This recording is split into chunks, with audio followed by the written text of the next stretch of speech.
an isolated, rogue regime with a horrendous human rights record destabilizes the region, supports terrorism and embarks on a dangerous nuclear program. The world community bands together to impose crippling economic sanctions.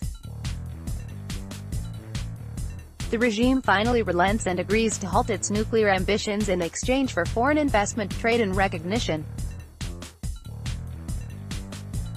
If that sounds like the ideal scenario for corralling North Korea's nuclear weapons program, it is.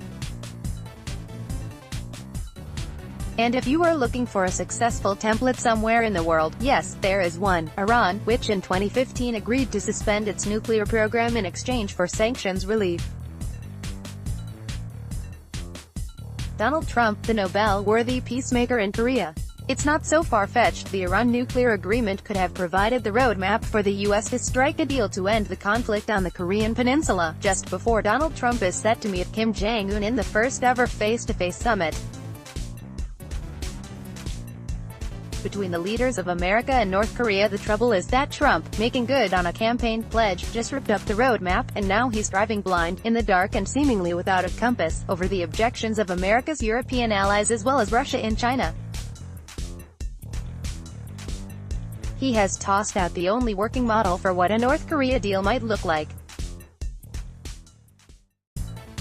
At the most basic level, Trump first wanted to abrogate the Iran deal because it was the top foreign policy achievement of his predecessor, and this president has shown, if nothing else, that he is determined to uproot and dismantle all things associated with Barack Obama.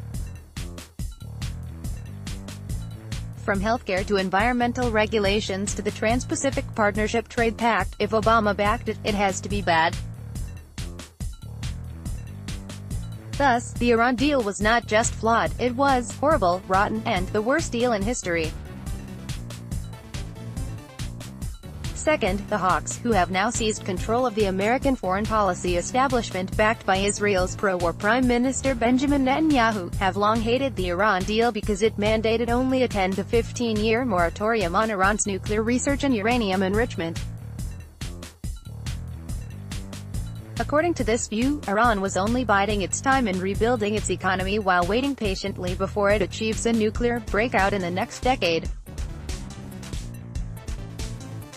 Others, mostly on the conservative right, condemned the deal because it only dealt with Iran's nuclear program, ignoring questions about Tehran's support for terrorist groups like Hamas and Hezbollah, its ballistic missiles, its meddling in Iraq, Yemen and Syria, and its near-pathological hostility toward Israel and the West, with "Death to America," a refrain at every Iranian rally.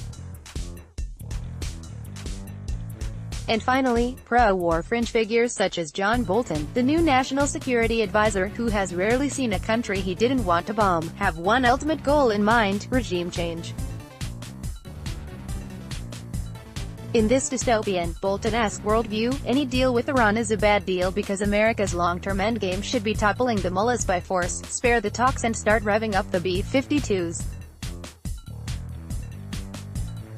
Against those headwinds pushing for Trump to abrogate the deal, some inconvenient facts have gotten blown by the wayside. Like the fact that the deal was actually working and Iran was in compliance, according to the International Atomic Energy Agency and all the other signatories. The fact that the deal was never supposed to deal with terrorism or Iran's regional bad behavior. Or the fact that the deal was reinforcing Iran's moderate faction, led by President Hassan Rouhani, who went out on a limb negotiating with the Great Satan. The Europeans, burned by this White House, are now scrambling for a united response, unwilling to let the Iran deal go but fearful that their companies could be hit by American secondary sanctions if they continue to do business with Tehran. If only Nixon could go to China, can only Trump go to North Korea? And the big winner, once again, is China, which is likely to step into the commercial void should European companies be forced to pull out of Iran. Beijing and Tehran will move closer together, since Chinese firms are less concerned than the Europeans about being hit by U.S. fines and having transactions financed with U.S. dollars. Look for the renminbi to start replacing the greenback as Iran's foreign currency of choice. This seems like another example of Donald Trump making China great again. And what of the upcoming North Korea talks? Trump, the self-styled master negotiator, says he can cut a better, tougher deal with North Korea than Obama and his Secretary of State, John Kerry, forged with Iran. But a deal that mothballed a nuclear program for up to 15 years and mandated intrusive, unannounced inspections in exchange for sanctions relief sets a pretty high bar. It is worth remembering that Iran was nearly on the brink of developing a nuclear weapon. North Korea, which has conducted 6 successful nuclear tests, has an arsenal of as many as 60 nukes. Kim's nuclear weapons are his survival insurance policy. And in history there has been only one country that developed its own nuclear weapons program only to scrap it under international pressure. That was another globally isolated rogue regime with a horrific human rights record that was destabilizing its neighbors and using terrorism against its opponents overseas. Korea summit, euphoria now, but Kim Jong-un's real test is to come. That country was white-ruled South Africa under the apartheid regime.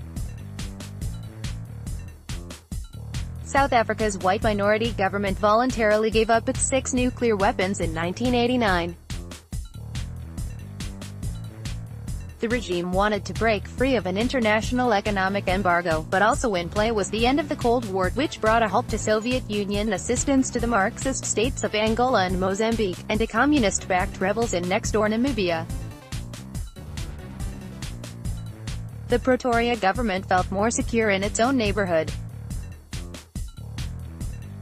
Is Trump really going to make Kim feel secure enough to give up his entire nuclear arsenal before sanctions are lifted?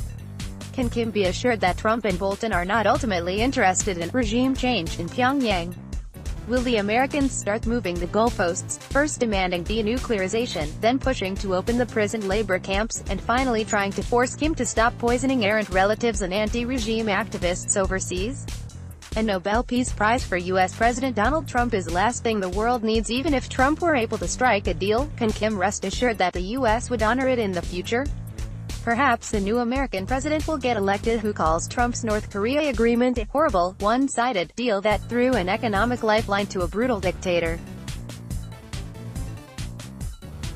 That future U.S. president might decide to unilaterally rip any agreement apart and reimpose sanctions. Trump has now set a dangerous precedent.